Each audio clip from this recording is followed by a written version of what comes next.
Study IQ IAS, आपका selection हमारा mission. US tariff sanctions, हम सब जानते हैं कि यूएसए ने और खासकर डोनाल्ड ट्रंप ने सभी देशों के ऊपर रेसिप्रोकल टैरिफ लगाने की बात की थी, जिसका 3 महीने का पॉज अब खत्म होने वाला है। उससे पहले कुछ कंट्रीज ने अमेरिका के साथ ट्रेड डील साइन कर ली हैं। उसमें से एक कंट्री है भारत, जो इंटरिम ट्रेड डील फाइनल करने वाला है अमेरिका के साथ।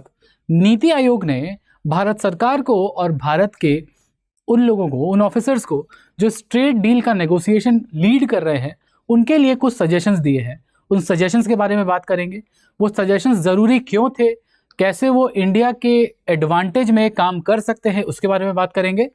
और साथ ही साथ हम बात करेंगे कि कैसे इंडिया ने अपना स्ट्रैटेजिक इम्पोर्टेंस को बरकरार रखा है और पुश बैक किया है डोनाल्ड ट्रंप के रिटेलिएटरी टैरिफ्स के ऊपर। सो वेलकम एवरीवन, मेरा नाम है Rishabh and I am your economics optional faculty here. आज का हमारा टॉपिक बड़ा ही सिंपल सा है, the India US trade deal और the interim trade deal and high stake negotiations and why these negotiations and on what points these negotiations are taking place. हम इसके बारे में एक छोटा सा डिस्कशन करेंगे और क्यों ज़रूरी है ये, वो भी बात करते हैं। सबसे पहले देखिए कि race against the tariff clock, क्योंकि 26% का रेसिप्रोकल टैरिफ अमेरिका ने लगाया था इंडिया के ऊपर। क्यों लगाया था? क्योंकि ऑन एवरेज इंडिया 52% टैरिफ लगाता है अमेरिकन गुड्स के ऊपर। तो हर जितना भी टैरिफ आप लगाते हैं उसका 50% अमेरिका ने एक रेसिप्रोकल टैरिफ लगाया था, 26%। ठीक, बट उसके साथ साथ 1 अगस्त 2025 तक की एक डेडलाइन दी थी कि नेगोशिएशन करिए और अमेरिका के साथ एक ट्रेड डील अगर आपने साइन कर ली तो ये जो 26% का टैरिफ है वो हटा दिया जाएगा। और साथ ही साथ बेसिकली बात क्या थी? बेसिक बात यह है कि Trump wanted full access to Indian market और any market of the developing country, so that his America first approach और America based manufacturing companies can get benefit from the Indian ecosystem और Indian market. ठीक है, तो broader US strategy क्या थी कि 24 countries, mostly India plus China, इन दो कंट्रीज को कंट्रोल करना चाहते थे ट्रंप साहब। ठीक,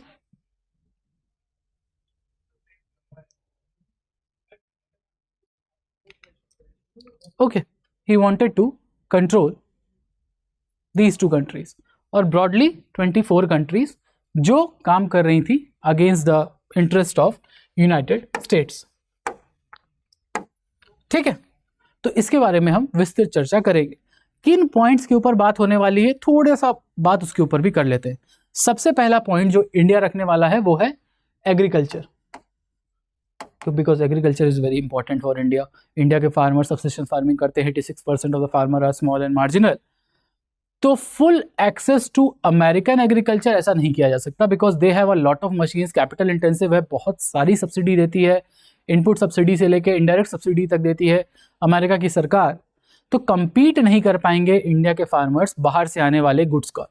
अगर बहुत सारे गुड्स हो गए इंडिया, मान लो सप्लाई अगर बढ़ गई, इंपोर्टेड गुड्स भी आ गए और डोमेस्टिक गुड्स भी है, जब भी सप्लाई बढ़ती है प्राइसेस फॉल करते हैं। प्राइसेस फॉल करेंगे तो इम्पैक्ट किसके ऊपर पड़ेगा? इंडियन फार्मर्स के ऊपर। तो इंडिया ने कहा देखो सब एग्रीकल्चर के ऊपर थोड़ा बातचीत करने की ज़्यादा ज़रूरत है। उसके अलावा रैशनलाइज्ड टैरिफ की बात करी है भारत ने कि जो 10% का बेसलाइन टैरिफ लगाए हो, अमेरिका को कहा गया है keep it, we are ready, but don't put a blanket tariff. Blanket tariff का मतलब सारे गुड्स के ऊपर 10% ना लगाया जाए, बल्कि कुछ एक गुड्स जो कंपैरेटिव डिसएडवांटेज देते हैं अमेरिका को इंडिया के अगेंस्ट, उसके ऊपर लगाया जाए, not on all the goods that are coming from India. इसके अलावा बहुत बड़ा एक पुश था अमेरिका की तरफ से कि डेयरी फार्मर्स या डेयरी के ऊपर फुल मार्केट एक्सेस दिया जाए अमेरिकन कंपनीज को, क्योंकि American companies are big companies. ठीक, बट इंडिया ने इसमें भी एक रास्ता, क्योंकि नीति आयोग ने ये सजेस्ट किया था, इंडिया ने यहाँ भी रास्ता निकालने की कोशिश की कि कैसे हम लोग फुल डेयरी एक्सेस तो नहीं देंगे, बट प्रोसेस्ड फूड का मार्केट एक्सेस अमेरिकन कंपनीज को दिया जाएगा, because process food market is competing with the industry and not directly with the agriculture. ठीक, तो process food included but dairy has been left out. और इसके साथ साथ एक बहुत इंपॉर्टेंट बात हुई है ऑटो सेक्टर के ऊपर, क्योंकि दुनिया की चाहे वो टेस्ला हो, फोर्ड हो, ये जो बड़ी बड़ी कंपनीज है, जनरल मोटर्स है, वो अमेरिका बेस्ड ऑटोमोटिव कंपनीज हैं। तो अमेरिका और यूएस में ये भी सिंप्लीफाई किया जाएगा कि ऑटो ट्रेड के लिए जो टैरिफ्स लगने वाले हैं वो दोनों कंट्रीज़ में इक्वल लगेंगे, कि अगर इंडिया अगर कम करेगा टैरिफ तो यूएस भी कम करेगा। बट इंडिया बहुत ज़्यादा ऑटोमोबाइल एक्सपोर्ट करता नहीं है यूएस को, तो इंडिया के ओवरऑल स्ट्रक्चर के ऊपर बहुत ज़्यादा इम्पैक्ट नहीं पड़ेगा।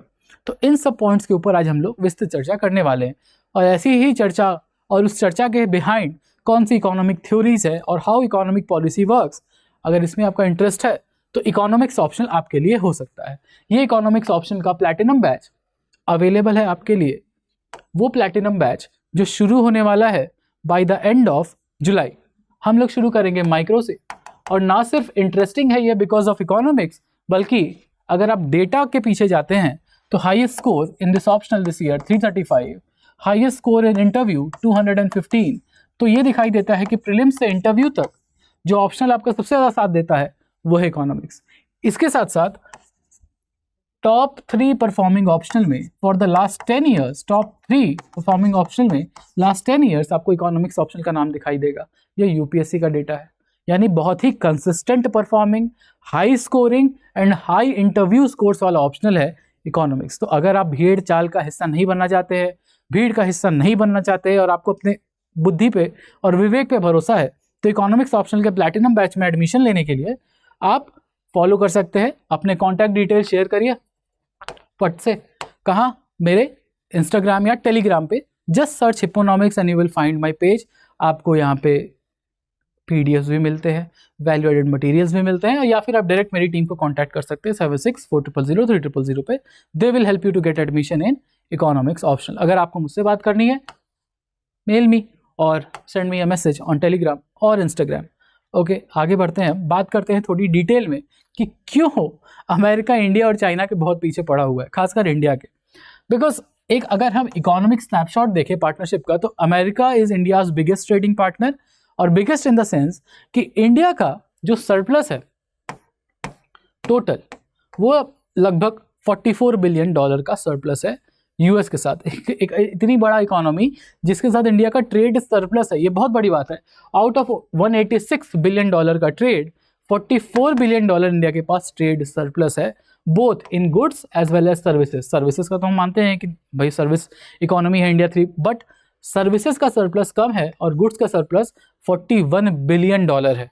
ठीक है, इंडिया का गुड एक्सपोर्ट $86 बिलियन, इंडिया का good import from US only $45 billion, which means a $44 billion surplus. तो मिस्टर डोनाल्ड ट्रंप को ये बात थोड़ी खटकती है कि कैसे एक ऐसा देश जो ओवरऑल जिसका मर्चेंडाइज ट्रेड में योगदान ग्लोबल ट्रेड में सिर्फ 1.7% है, वो यूएस के साथ $40 बिलियन का ट्रेड सरप्लस करके बैठा है गुड्स एक्सपोर्ट पे। तो ये जो इंडिया के फेवर में ट्रेड सरप्लस है, इसकी वजह से यूएस और ज़्यादा प्रेशर डाल रहा है इंडिया के ऊपर एक डील कट करने के लिए। ठीक है, तो हमको ओवरऑल इकोनॉमिक स्नैपशॉट समझ में आ गया कि दिक्कत कहाँ है, क्यों यूएस चाहता है इंडिया के साथ एक ट्रेड डील फाइनल करना, और किन चीज़ों के ऊपर आते हैं। तो कोर कॉन्फ्लिक्ट क्या है, तो इकोनॉमिक थ्योरी समझते हैं जिसको बोलते हैं हम कंपैरेटिव एडवांटेज की थ्योरी।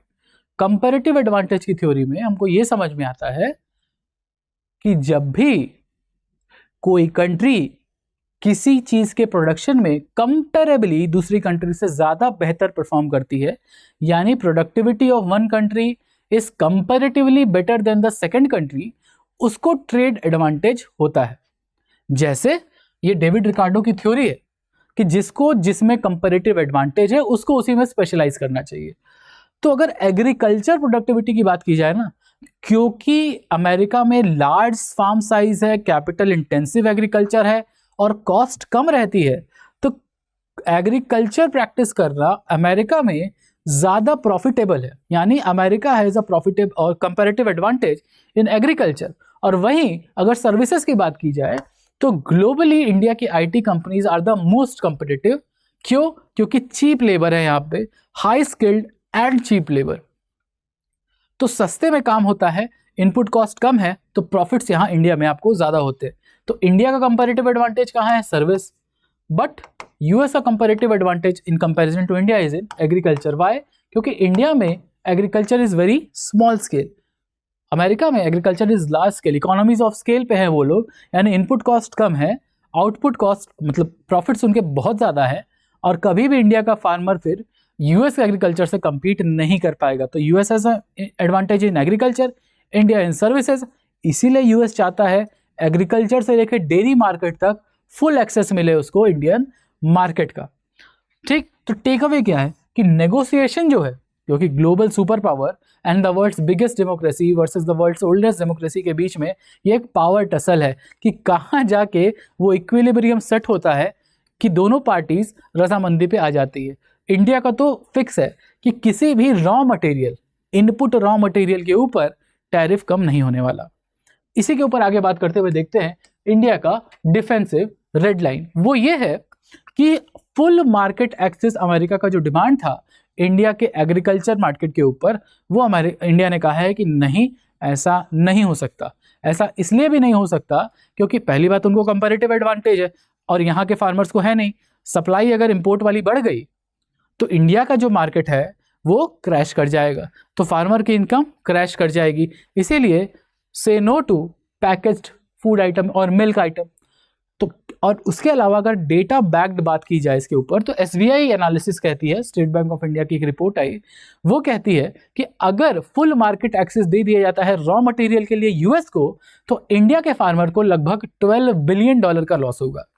ओवरऑल $12 बिलियन का, लाख करोड़ में देखना तो 1 लाख करोड़ का लॉस होगा। इसके साथ साथ हम देखते हैं डोमेस्टिक मिल्क प्राइस वो भी कोलैप्स कर जाएगा 15%। क्यों? क्योंकि यूएस में milk production is cheaper than India. तो वहां से अगर कुछ आएगा, और खुद सोच के देखो इंडिया की डोमेस्टिक सप्लाई भी आ गई, इंपोर्ट भी आ गया, तो सप्लाई बढ़ गई। जब भी सप्लाई बढ़ती है तो प्राइसेस फॉल होते हैं, कम होते हैं प्राइसेस। तो सप्लाई बढ़ी, प्राइस फॉल होगा कितना? 15%। यानी जो फार्मर एलाइड एक्टिविटीज में भी होगा या मिल्क फार्मर भी होगा, उसको भी नुकसान होगा। इसके साथ साथ लगभग 8 करोड़ लाइवलीहुड, 8 करोड़ पीपल और 8 करोड़ पीपल इन एग्रीकल्चर को डायरेक्ट इम्पैक्ट पड़ेगा अगर हम फुल मार्केट एक्सेस दे देते हैं किसको? क्रॉप्स, जीएम क्रॉप्स और जेनेटिकली मॉडिफाइड क्रॉप्स को और डेयरी प्रोडक्ट को।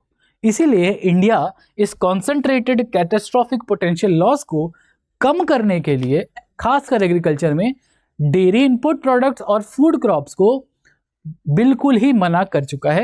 यानी we will only give access to packaged food items only. ठीक है, उसके अलावा द सर्विसेज टेक गैम्बिट, क्योंकि इंडिया का याद करो, इंडिया का कंपैरेटिव एडवांटेज है सर्विसेज में, और इंडिया के कई सारे टेकीज और हाई स्किल्ड इंडिविजुअल्स अमेरिका जाते हैं ऑन साइट काम करने के लिए। तो उसके लिए H1B वीज़ा लगता है, L1 लर्निंग वीज़ा लगता है, स्किल्ड प्रोफेशनल को ये वीज़ाज देता है। अब ये जो H1B वीज़ा है उसका वेटिंग टाइम इंडिया में इस समय सबसे ज़्यादा है दुनिया भर में। यूएस जल्दी वीज़ा इंडियंस को नहीं दे रहा है, तो इसको हमको ईजियर करना है और प्रेडिक्टेबल एक रिजीम चाहिए जो कंफर्म करे कि इंडियन H1B वीज़ा को रिजेक्ट नहीं किया जाएगा और आसानी से लोगों को दिया जाएगा। इसके साथ साथ मार्केट एक्सेस चाहिए इंडिया को फॉर डिजिटली डिलीवर्ड सर्विसेज, यानी artificial intelligence, telecom design, designing chips, ये सब का एक्सेस चाहिए इंडिया को अमेरिका में। करेंटली अमेरिका को किसी की ज़रूरत नहीं है because Qualcomm belongs to in America, Nvidia America पे हैं, तो चिप्स की भी ज़रूरत नहीं, डिज़ाइनिंग की भी ज़रूरत नहीं because best of the designers are in America. ये एक्सेस भी इंडिया को चाहिए। और इसके साथ साथ mutual recognition of professional qualification, मतलब इंडिया में अगर कोई पढ़ लिख रहा है तो उस डिग्री का रिकग्निशन अमेरिका में भी रहे। इससे क्या होगा? $3 बिलियन से ज़्यादा हाई वैल्यू एग्रीकल्चर एक्सपोर्ट्स हम कर पाएंगे। हाई वैल्यू मतलब cash crops, plantation crops, coffee, spices, ठीक है। और साथ ही साथ क्योंकि परंपरागत कृषि विकास योजना के बारे में अगर सुना हो तो इंडिया में ऑर्गेनिक फार्मिंग का कल्चर धीरे धीरे बढ़ रहा है, क्योंकि उससे फार्मर्स को थोड़ी इनकम भी बेहतर होती है, और इनकम बेहतर हो रही है इसीलिए इस ऑर्गेनिक फूड आइटम का एक एक्सेस मिले, डायरेक्ट मार्केट एक्सेस मिले अमेरिका में। क्योंकि अमेरिका फाइटोसैनिटरी मेजर्स बहुत लगाता है इंडिया के प्रोडक्ट्स के ऊपर, खासकर एग्रीकल्चर प्रोडक्ट्स के ऊपर, ताकि वो अपने फार्मर्स को बचा सके। अपने फार्मर्स को बचाने के लिए वो टैरिफ लगाता है इंडिया के एग्रीकल्चर पे, पर चाहता है कि इंडिया टैरिफ ना लगाए। तो टेक अवे क्या है यहाँ से, इंडिया अपना स्ट्रेंथ इन सर्विसेज, जो कंपैरेटिव एडवांटेज है सर्विसेज में, उसको as a trade off use कर सकता है अमेरिका का जो कंपैरेटिव एडवांटेज है उसको कम करने में एग्रीकल्चर का। ठीक है, आगे देखा जाए कि strategic leverage, tariffs versus hidden hurdles. Tariff की अगर बात की जाए तो इंडिया साफ साफ कहता है कि टैरिफ रैशनलाइजेशन की तरफ हमें काम करना होगा, यानी कि जैसे अमेरिका का जो ऑटोमोबाइल सेक्टर है उसके ऊपर इंडिया में बहुत ज़्यादा हाई टैरिफ है, क्योंकि कोई भी फुल्ली बिल्ट कार या फुल्ली बिल्ट बाइक इंडिया आती है तो 100% या उससे ज़्यादा ही कस्टम ड्यूटी देनी पड़ती है। इसकी वजह से हार्ले डेविडसन जा चुका है। ठीक है, तो अमेरिका चाहता था कि सिंप्लीफाई किया जाए टैक्स स्लैब को। इंडिया भी रेडी है कि जितना आप सिंप्लीफाई करेंगे इंडियन ऑटोमोबाइल को या इंडियन ऑटोमोबाइल पार्ट के सेक्टर को सिंप्लीफाई करेंगे टैक्स, उतना ही हम भी सिंप्लीफाई करेंगे, यानी there will be a reciprocal simplification of taxes and tariffs on these high end items, high end automotive items। But problem क्या है, प्रॉब्लम है non tariff barrier. Tariff barrier को तो हम समझ सकते हैं कि भाई 15% लगा दिया, 10% लगा दिया, बट नॉन टैरिफ बैरियर क्या है? नॉन टैरिफ बैरियर ये है कि यूएस कहता है कि इंडिया यूएस के डेयरी सर्टिफिकेशन को अमान्य कर देता है। भाई यूएस में अगर किसी को, जैसे इंडिया में अगर किसी को मिल्क सप्लाई करना है तो आप सर्टिफिकेशन लेते हैं एफएसएसएआई से, तो यूएस के सर्टिफिकेशन को इंडिया अमान्य कर देता है, तो इसीलिए यूएस के जो डेयरी प्रोडक्ट्स है वो इंडिया में इंपोर्ट नहीं हो पाते। और वही इंडिया का भी ये कहना है कि जैसे हम जो रॉ मटेरियल सप्लाई करते हैं, चाहे वो मैंगोज हो चाहे वो बासमती राइस हो, कई बार उसके ऊपर क्या करते हैं, फाइटोसैनिटरी मेजर लगा देते हैं, कह देते हैं कि देखो ये पेस्टिसाइड यूज करते हैं चावल उगाने के लिए, आम उगाने के लिए, हम नहीं आने देंगे। So these are non tariff barriers. ये इस पे कोई नंबर्स असाइन नहीं किए जा रहे हैं, बट इन बैरियर्स की वजह से इंपोर्ट या ट्रेड के ऊपर नेगेटिव इफेक्ट हो रहा है। तो इसीलिए इंडिया भी यूएस के ऊपर अटैक करता है, यूएस भी इंडिया के ऊपर अटैक करता है। तो बेसिकली नॉन टैरिफ बैरियर जो है वो कंट्रीज का एक तरह से समझ लीजिए कि स्ट्रैटेजिक एडवांटेज है कि कोई प्रॉक्सी वॉर करनी हो या ट्रेड डिस्टर्ब करना हो या फिर कोई रजामंदी ना बन रही हो, तो वहाँ पे आपको प्रोटेस्ट दर्ज करना हो तो आप फाइटोसैनिटरी नॉन टैरिफ मेजर्स लेते हैं। यूरोप भी कई बार करता है, इंडिया के आम के ऊपर फाइटोसैनिटरी मेजर लगा देता है। ऑर्गेनिक फार्म्स मैंगोज के ऊपर भी कह देता है कि देखो तुम लोग यू आर यूजिंग पेस्टिसाइड, तो दैट इज अ प्रॉब्लम। ठीक है, तो एक तरह का ये आर्म ट्विस्टिंग मेथड है, तो इसको तो यूज करते रहेंगे लोग, हाँ, बट इसको सिंप्लीफाई करने के ऊपर बातचीत चल रही है कि कोई ब्लैंकेट बैन ऐसा या ब्लैंकेट नॉन टैरिफ बैरियर ना लगे दोनों ही तरफ से। तो इसके ऊपर भी बातचीत होगी, नीति आयोग का ये भी कहना था। तो फाइनली पाथ फॉरवर्ड क्या होना चाहिए? पाथ फॉरवर्ड ये होना चाहिए कि सिर्फ एक डील साइन करने को लेके दोनों पार्टीज ना थम जाएं, क्योंकि दोनों ही पार्टनर्स जो हैं इंडिया और अमेरिका आज एक दूसरे पे डिपेंडेंट हैं, एक तरह से एलाइज हैं। अब चाहे अमेरिका से आपका मिलिट्री ग्रेड इक्विपमेंट आना हो या अमेरिका का डिपेंडेंस इंडिया की टेक्नोलॉजी के ऊपर हो, क्योंकि हम लोग अच्छे मित्र तो ही कहेंगे बट एक कोलैटरल या कलीग कह सकते हैं, इंडिया एंड अमेरिका और on good terms, good colleagues. तो इमीडिएट गोल ये होना चाहिए कि जो इंटरिम पैक्ट है वो साइन किया जाए, जो जिसके ऊपर अभी बातचीत चल रही है, और ये साइन किया जाए ट्रेड के ऊपर पड़ने वाले इम्पैक्ट को कम करने के लिए। जैसे जो टैरिफ थ्रेट दिया गया है इंडिया को कि 26% टैरिफ लगाएंगे, प्लस 10% लगाएंगे ब्रिक्स कंट्रीज के ऊपर, प्लस कुछ लोग थ्रेट देते हैं कि 100% टैरिफ लगाएंगे अगर आप रशिया के साथ ट्रेड करेंगे। तो ये सबको सिंप्लीफाई किया जाए। ठीक है, सबसे पहला इमीडिएट गोल ये होना चाहिए, बट यहाँ रुकना नहीं है, हमें इस इंटरिम पैक्ट को डाइवर्सिफाई करना है और डीपन करना है, so that our ties with America एक तरह से कॉम्प्रिहेंसिव इकोनॉमिक पार्टनरशिप लेवल पे जा सके। तो इसीलिए एग्रीकल्चर को बैलेंस करना होगा और साथ ही साथ पोटेंशियल गेन्स के ऊपर भी ध्यान देना होगा कि थोड़ा बहुत एग्रीकल्चर अगर थोड़ा पीछे रख के और हम अपने सर्विसेज को और इम्प्रूव कर सके या टेक्नोलॉजी ट्रांसफ़र को इम्प्रूव कर सके, तो हमको थोड़ा ट्रेड ऑफ करने के लिए रेडी रहना होगा। इसके साथ साथ कोई रश नहीं होना चाहिए। कंसेंसस ये है कि कोई ऐसा रश नहीं होना चाहिए कि एक bad deal long term consequences खराब करेंगी, खासकर इंडिया के लिए, क्योंकि India is a developing nation. It needs friends, it needs money, capital and all the investment from the west, from Europe, from America, from other countries. तो हमें एक अच्छा ट्रेडिंग पार्टनर चाहिए. तो स्ट्रैटेजिकली हम क्या कर सकते हैं? We can protect our core agriculture. Core agriculture मतलब कोर प्राइमरी इनपुट कमोडिटीज. ठीक है. परस्यू कर सकते हैं aggressive offensive services sector based no tariffs, कि मेरे सर्विसेज के ऊपर टैरिफ नहीं लगेगा. थोड़े बहुत गुड्स के ऊपर आप लगा लीजिए, सर्विसेज के ऊपर टैरिफ नहीं लगना चाहिए, वो 10% वाला भी. और इंश्योर करना है कि ये जो इंटरिम डील है वो कंस्ट्रक्टिव हो, बिल्डिंग ब्लॉक मतलब एक नींव फाउंडेशन रखे, ताकि इसके ऊपर एक कॉम्प्रिहेंसिव इकोनॉमिक डील इंडिया और अमेरिका एक साथ साइन कर सके to deepen their agreements and the economic partnership. ठीक है. So this is how this interim deal should go on. ये नीति आयोग का भी सजेशन है. अभी इस डील के ऊपर बातचीत चल रही है. It's almost finalised. जब ये फाइनलाइज हो जाएगी, जो नंबर्स निकल के आएंगे उसके ऊपर हम और विस्तृत चर्चा करेंगे. बट हाँ, आपको एक जनरल कंसेंसस समझ में आ गया है कि डील किस तरफ होगी, what is India's approach, what is US का अप्रोच, और कहाँ लाई करता है वो मिडिल ग्राउंड जहाँ पे इक्विलिब्रियम फाइंड करेंगे. तो अगर आज के वीडियो से आपके नॉलेज में वैल्यू ऐड हुआ है तो do like and share this. And remember always, high scores will always be with HS Live. So use the code HS Live to get maximum discount across Study IQ platform.